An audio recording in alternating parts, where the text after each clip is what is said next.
Et maintenant, on a avec sa série solo, on va en parler ensemble.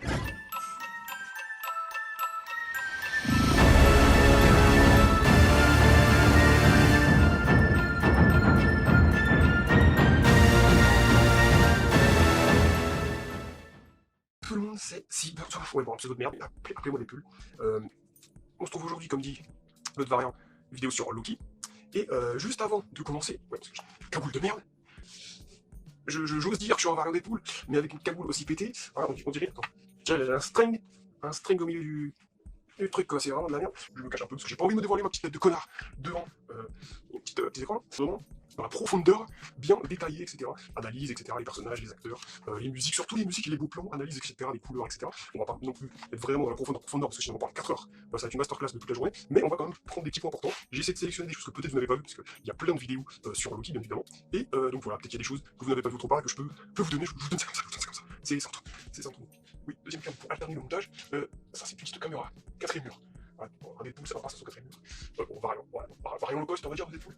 Et du coup, petite caméra pour le quatrième mur. Bon, bah, alterner le montage, bien évidemment. Par contre, il y a une caméra pétée, mais au moins, ça alterne le montage, c'est le quatrième mur. Qu'est-ce que je disais on parle de Loki, profondeur, etc. Voilà. Alors, je vais faire un petit sommaire. Parce qu'on va parler du coup, premièrement, petite critique, chaque épisode, donc épisode 1 jusqu'au 6, donc analyse, etc. Vraiment analyse en mode un peu de tout en fait. Mais surtout, cette première partie, ça va être quoi exactement? Ça va être vraiment, genre, comme dire, les messages passés, comment est le personnage dans l'histoire, c'est un peu compliqué. Mais vous verrez. Bien, on partira aussi ensuite dans les personnages, donc les acteurs, qui sont les acteurs qui incarnent ces personnages, qu'est-ce qu'ils ont fait avant, parce que c'est bien intéressant comme savoir d'où ils viennent, ces mecs, d'où ils viennent. On a la petite Renslayer, elle est dans un épisode de Black Mirror, aux petits oignons. Alors, restez jusqu'à la fin pour découvrir tout ce qu'ils ont fait, c'est également la petite lunette de Belle et la Bête, c'est peut-être pour ça qu'ils l'ont pris directement, vu que Disney reprend les mêmes acteurs, etc. Nous allons parler aussi de vite fait des couleurs, des images locales, etc. Mais surtout à la fin, la musique. Parce que la belle petite compositrice a fait un truc. J'ai l'impression que là, Disney arrive en mode un peu plus, on a déjà féministe, mais plus de femmes qui travaillent. À Black Widow, il n'y a que des femmes, et c'était très bien. Il a réalisatrice de Loki, c'est une femme, et compositrice aussi, une femme. Donc c'est très bien, une femme réalisatrice et une femme compositrice très bien aussi. Voilà, plus de femmes dans les projets, c'est très bien. Et donc voilà, donc toutes les musiques c'est vraiment après Endgame, après Spider-Man, on va dire, Far From Home, vraiment là les séries c'est des masterclass au niveau de la musique, de tout ce qu'ils font, c'est vraiment exceptionnel. Du coup on va en parler tout de suite. Du coup nous revoyons notre Loki après. Qu'est-ce qu'il a fait? On a attendu voilà, 2 ans et on revoit là, gisant sur le sable, un peu à la manière d'Iron Man avec sa marque là. Première fois qu'on voit enfin les membres de la TVA. Loki ne comprend rien, il se fait arrêter comme ça, c'est un dieu, voilà, il a dirigé une armée et il se retrouve ici arrêté par pour lui, des simples soldats venus de je ne sais où. Il comprend pas encore où il est. Pour lui, c'est rien du tout. Il passe des étapes, etc. Avec le mec, il fout à poil. Les fans de Tom Hiddleston ont dû être très excités dans la vue de ce petit Tom à poil. Bon, on se calme. Hein. Juste tenu, c'est Disney, on peut faire des films.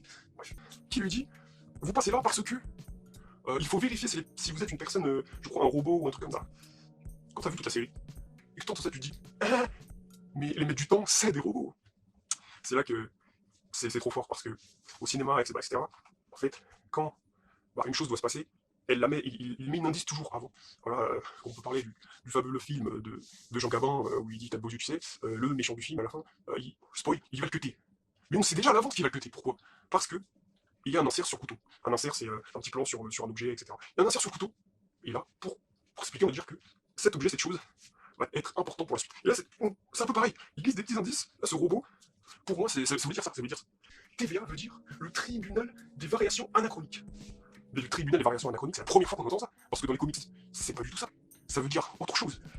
Parce que sur la TVA, déjà c'est pas TVA, ça s'écrit pas dans ces temps-là, parce que ça c'est de l'anglais, mais si on peut traduire ça en français, c'est juste, ce sont les autorités des variations temporelles. Donc on peut voir, ça n'a rien à voir au niveau du nom, mais c'est une petite chose à savoir, voilà. Donc le petit Kang, il se retrouve en combi de prisonnier, voilà, il avance, machin truc, il faut regarder la vidéo, il voit déjà que les mecs ils écoutent pas, ils sont pulvérisés. Bon, il a un peu peur, mais il est toujours en mode, je suis Dieu, quoi. Après c'est un Dieu, mais je suis supérieur, il comprend pas tout ce qui se passe, il sait pas où il pense vraiment qu'il est dans un endroit de merde, un endroit lambda, la prison du Chili, je sais pas, ou l'annexe du Chili par exemple. Mais non, il est là. Et regarde donc la vidéo, cette vidéo donc, racontée par la petite Miss Minute, qui n'a servi à rien du tout, c'était pas du tout la mascotte, bien évidemment, ça veut dire. Donc la petite Miss Minute raconte ce qui s'est passé, les guerres multiverselles, etc.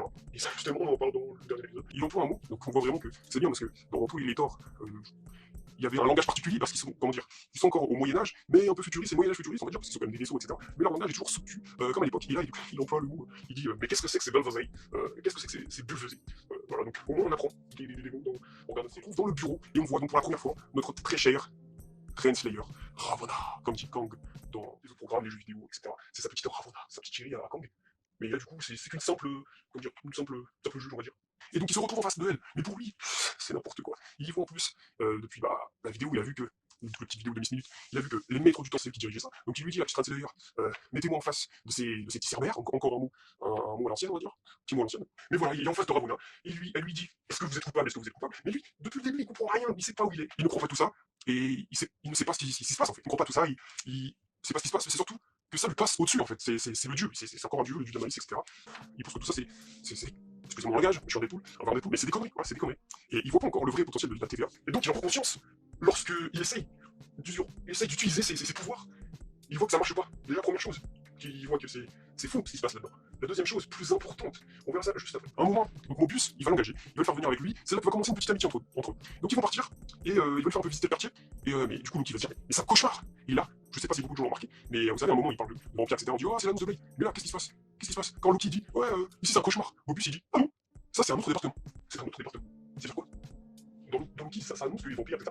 Mais qu'il y a un département de cauchemar, que les cauchemars existent. Qui dit cauchemar, le grand méchant Raphaël. Est-ce qu'on, ça annonce que, parce que déjà tout ce qui se passe dans cette série annonce qu'on va peut-être le revoir Loki, etc. Au Docteur Strange 2, est-ce que cauchemar, le grand cauchemar, on a de la beauté, mais dans tous les aspects, que ce soit déjà dans la musique, et les beaux plans, couleurs, etc. Mais là, dans ce premier épisode, on a un peu tout ça, mais spécialement un peu vers la fin, avec la musique, j'en parlerai du coup tout à l'heure, à la fin, donc à la fin, j'en parlerai juste après aussi, de Loki face à son destin, il voit son futur, son truc, que, la TVA, ça s'explique pas, c'est d'avenir, c'est rien, quoi. Et du coup, il s'évade, et on rencontre le petit mec là, super drôle, gazé pour les intimes, et donc c'est là vraiment, une fois de plus, comme je l'ai dit juste avant, qu'il va se rendre compte que c'est au-dessus de lui, il peut rien faire. Déjà, avec ses pouvoirs, il ne pouvait rien faire, il savait qu'il y avait un truc qui allait pas, et là, avec le petit gazé, il découvre que les pierres d'infinité, les gemmes, tant convoitées pendant tout l'Infinity Saga, ici là, dans la TVA, c'est de la merde, elles ne servent à rien, c'est des presse-papiers, c'est des presse-papiers. Alors, moi, si, on a des gemmes d'infini en presse-papier, je sais pas où vous marchez les papiers. Pendant 10 ans, on voit que les gemmes, c'est des trucs insane, ça a créé Captain Marvel, ça a créé Wanda, ça a créé n'importe quoi. C'est des presse-papiers. À la TVA, c'est quoi? C'est l'endroit qu'il lui faut. C'est son royaume. Il n'a pas réussi à avoir Asgard. Il n'a pas réussi à avoir la Terre. Il voit qu'ici, à la TVA, finalement, c'est vraiment un endroit insane. Il veut être le maître. Il veut être le maître. Il voit vraiment qu'en plus, les gemmes, encore une fois, elles ne servent à rien. C'est un endroit, il veut être le patron de la TVA. Il veut être le patron de la TVA.